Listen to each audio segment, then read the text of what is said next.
ధాన్యం పండించిన ఘనత మన కేసీఆర్ తీయాల. ఎక్కడ చూసినా రైతులు మర్చిపోతలేరు. రైతుల గుండెలల్లా కేసీఆర్ కేసీఆర్ కేసీఆర్, యువకుల గుండెలల్లా కేటీఆర్ కేటీఆర్ కేటీఆర్. అంత పని చేసిండ్రు, అంత అభివృద్ధి చేసిండ్రు, అంత డెవలప్ చేసిండ్రు. ఇప్పుడు చూస్తే 22 నెలలు అయ్యింది, ఎక్కడ చూసినా ఘోరమే. యాడేసిన గొంగడి ఆడనే. ఎక్కడ ఒక రియల్ ఎస్టేట్ దానికి పోతే అయితే ఒక ప్లాట్ అమ్మతలేదు, ఒక అపార్ట్మెంట్ అమ్మతలేదు, ఒక గజం అమ్మతలేదు. రైతులైతే బిడ్డ పెళ్లి చేస్తే కూడా అప్పుడు పోతలేదు. అంత ఘోరం అయిపోయింది. అసలు కరోనా కంటే కూడా అధ్వానమే. కరోనా మంచిగుండే.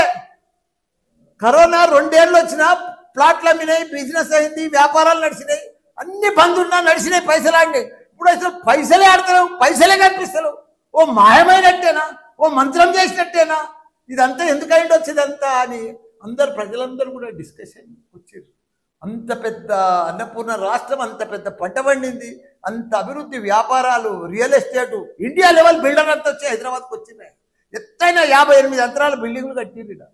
అమ్ముడు పోయినాయి. ప్రపంచమంతా హైదరాబాద్ అంటే ఒక సింగపూర్, న్యూయార్క్ లెక్క చూసిరు దాన్ని. ఆ చుట్టూ దాన్ని అంతా బిత్తరపోయింది, బోసిపోయింది. ఇప్పుడు ఆ రింగ్ రోడ్ వెంబడి వస్తుంటే హైదరాబాద్ అంతా ఫైనాన్షియల్ సిటీ వస్తుంటే అంటే బాధ అవుతుంది. బిల్డర్స్ అంతా అవుట్ అయిపోయారు, కష్టాలలోకి వచ్చేసారు.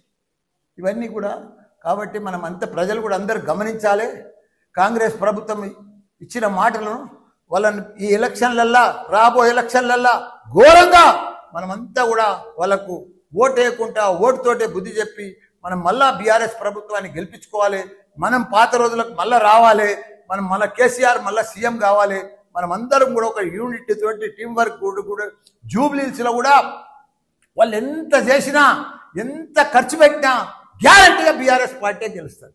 తప్పకుండా మేమంతా కూడా ప్రతి వాళ్ళ తిరిగి ప్రతి ఒక్కరికి కూడా ప్రజలకు అర్థమైపోయింది. వీళ్ళ మోసపూరిత పదార్థం, వీళ్ళ బాకీలన్నీ మొదలు ప్రజలకు గట్టి ఓటు అడగాలని చెప్పి ప్రజలు ఇంటింటికి పోతే వాళ్ళు ఇదే నిలదీయాలని కూడా చెప్తున్నా.